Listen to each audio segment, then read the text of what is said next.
Hey, this last weekend, Dave gave us a really strong message about eating together. It's actually more important than we think. Do you realize that human beings are the only animals that eat communally? Now, lions may gorge themselves at the same time, but it's not a communal meal. We decorate our tables. We call our families. We present the meal with ornamental color and use specific utensils for various elements of the meal. It looks more like a ceremony than a biological necessity. And in fact, it is. Meals, I'm going to speak sociologically here for a minute. I'm going to put my professor cap back on for just a second.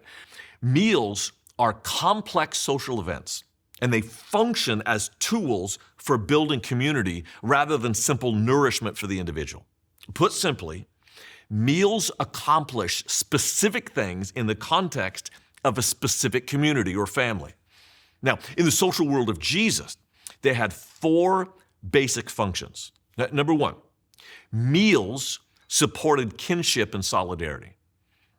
Unlike what we do today, they didn't eat with people to get to know them. No, they ate with the clan, the family. And by doing so, they established boundaries of who is in and who is out. If you're not at the table, you're an outsider, not an insider. Meals reminded the household where their loyalties lie. The concentric rings of the table of fellowship were these. You have your extended family, that's who lived in the household. Then you had household servants. They were probably at a card table, equivalent, and members of your social class. So if you had a party, you would invite only those of your class because they're the only ones who could reciprocate. And they were invited to special banquets. Here's the second purpose of a meal in Jesus' day, to enforce boundaries. In other words, there's a hierarchy at the table. There's gender roles shown or established through seating arrangements. During these meals, the social group at the table was reminded of who sat at the head of the table and who was at the foot, or in their case, the person who had to wash feet. Women's roles and paternal power were reinforced. Dad was at the head of the table. I don't know if maybe in your home, dad sits at the head of the table. We have a pub table that's round, so there's no head at our table, but I do have a seat, and it's my seat. And Barbara, she has her seat, and that's her seat. So in some ways, we still have this kind of echo of establishing roles at a dinner table. Third purpose of meals in Jesus' day was to perpetuate certain social values. So during meals, there were certain rituals that were maintained, such as washing of hands. That was before they knew about germs. So it wasn't for hygiene, it was for symbolically removing cooties. They also had prayers that they were supposed to say. Specifically, the head of the family was to say the prayer. In addition, there were certain feasts, fasts, and Sabbath observances that were celebrated around the table. In some ways, meals were very liturgical, like a mini church service. Sometimes they were even mirroring the events of what took place in the temple of God. Now, the fourth purpose of meals is to gain honor. Now, this is specifically through parties or banquets. And if you came to a banquet and you had a clever discourse as a guest, you raised in status. The wealthy were able to show off as they demonstrated benevolence for their guests. So you throw a party and you can gain in status by throwing just a blowout party. And the guests were able to show deference as well as entertain their host and other guests with wit and wisdom.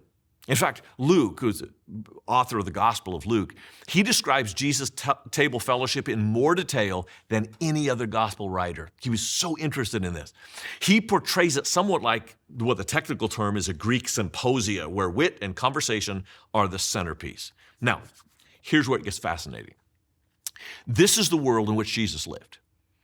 Yet he broke every social rule of meals, and he did it daily at his meals. In fact, he used meals as a means of disrupting social values and overturning normal standards of behavior. And what did that look like? Well, first, Jesus used meals to reconfigure who he considered his true kin were. You might remember the story of his family coming and saying, hey, you need to eat with us and not with these strangers. Jesus didn't even let them in the house. Rather, he said, "Who are my brothers and mother and sisters?" It's those who hear the word of God and obey.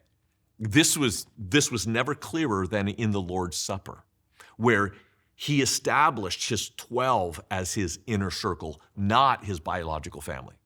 Second, Jesus' open table fellowship, it was a strategy he used to upend social and religious exclusivism wherever it was accepted as normal or officially sanctioned. In other words, he got in trouble. In fact, he got in trouble more for this than anything else other than the Sabbath. He got in trouble for eating with sinners because that offended the sensibilities of the religious elite. Third, he refused to perpetuate religious traditions. He got in trouble for not washing. He got in trouble for not fasting at the right times. He got in trouble for not keeping Sabbath properly.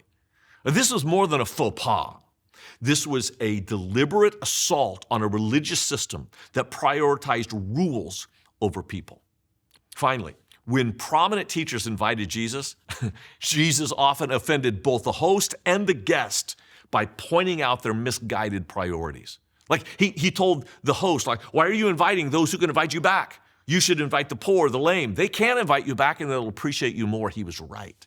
And he told the guests, "Why are you arguing about who sits at the front of the table and who sits at the foot of the table?